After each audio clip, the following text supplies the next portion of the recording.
बिस्मिल्लाहिर्रहमानिर्रहीम अस्सलाम वालेकुम।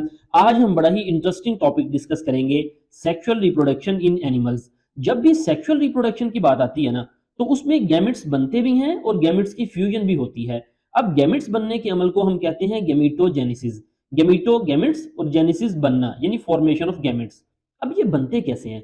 दरअसल गैमीट मदर सेल्स होते हैं डिप्लॉइड, वो मियोसिस करके हेप्लॉइड गैमेट्स बनाते हैं और गैमेट्स खास किस्म के स्ट्रक्चर में बनते हैं जिन्हें हम कहते हैं गोनेड्स।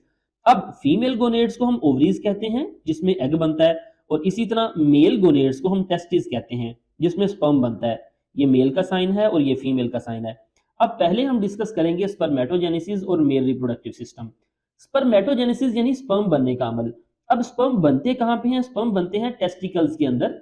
दरअसल टेस्टिस के अंदर खास किस्म की ट्यूब्स होती हैं जिन्हें हम सेमिनिफेरस ट्यूब्यूल्स कहते हैं, उनको हम इस मेल रिप्रोडक्टिव सिस्टम में डिस्कस करेंगे।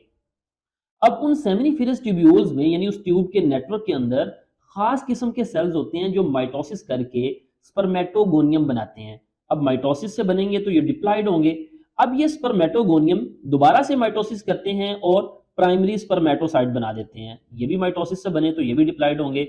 अब ये प्राइमरी स्पर्मेटोसाइट वो पहले सेल हैं जो मियोसिस करते हैं। अब प्राइमरी स्पर्मेटोसाइट मियोसिस 1 के नतीजे में दो सेकेंडरी स्पर्मेटोसाइट बनाएंगे। अब मियोसिस हुई है तो ये हेप्लॉइड होंगे। अब दोनों सेकेंडरी स्पर्मेटोसाइट मियोसिस 2 के नतीजे में 2 से 4 स्पर्मेटिड्स बनाएंगे। अब ये स्पर्मेटिड्स हेप्लॉइड होते हैं और ये नॉन मोटाइल होते हैं यानी हरकत नहीं कर सकते। अब ये स्पर्मेटिड्स डिवीजन तो नहीं करेंगे यानी सेल डिवीजन तो नहीं होगी, लेकिन ये मेच्योर होंगे, इनके अंदर मुख्तलिफ किस्म के स्ट्रक्चर बनेंगे। जैसा कि देखें यहाँ पे ये मेच्योर होके ये हेड बनाएंगे। हेड की जो टिप होती है ना, यानी हेड बन गया, हेड की टिप को हम एक्रोसोम कहते हैं।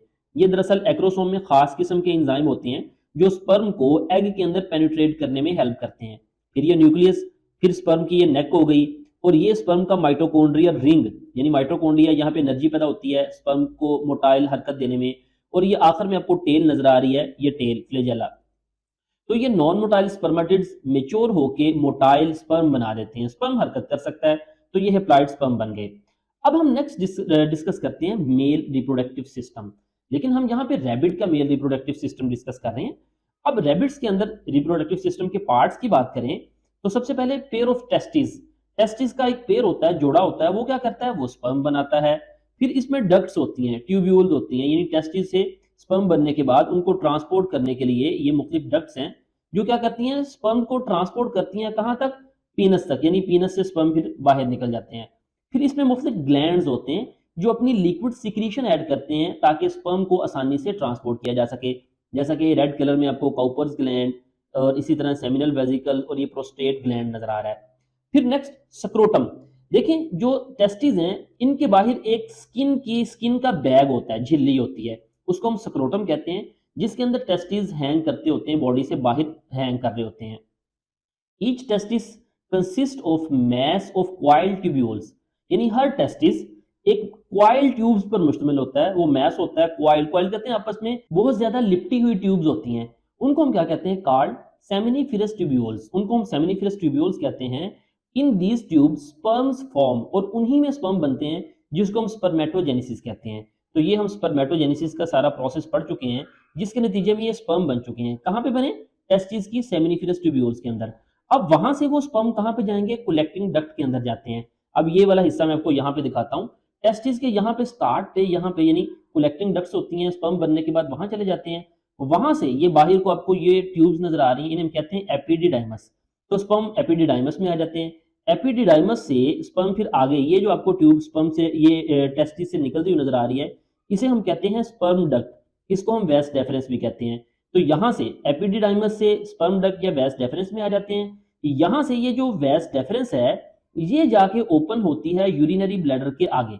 देखें ये यूरिनरी ब्लैडर है जो यूरिन को ट्रांसपोर्ट करता है, जिसको हम मसाना कहते हैं। ये यूरिनरी ब्लैडर से जो यूरिन ट्रांसपोर्ट करने वाली नाली होती है ना, उसे हम यूरेथ्रा कहते हैं। लेकिन याद रखिए मेल के अंदर यूरिन को ट्रांसपोर्ट करने के लिए और स्पर्म को ट्रांसपोर्ट करने के लिए एक ही डक्ट होती है। क्यों?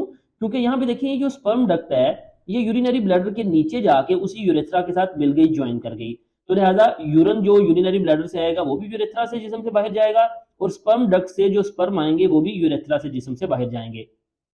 तो ये स्पर्म डक्ट आके यूरेथ्रा के साथ ज्वाइन करेगी और ये यूरेथ्रा फिर आउटसाइड द बॉडी स्पर्म को रिलीज कर देगा। तो ये इसका पाथवे एपिडिडाइमस वेस डेफरेंस और वेस डेफरेंस क्या करेंगी, बोथ ज्वाइन यूरेथ्रा, दोनों यानी दोनों टेस्टिकल की वेस डेफरेंस यूरेथ्रा को ज्वाइन करेंगी एंड ट्रांसपोर्ट स्पर्म एंड यूरन, और यूरेथ्रा स्पर्म और यूरन को ट्रांसपोर्ट करेगा।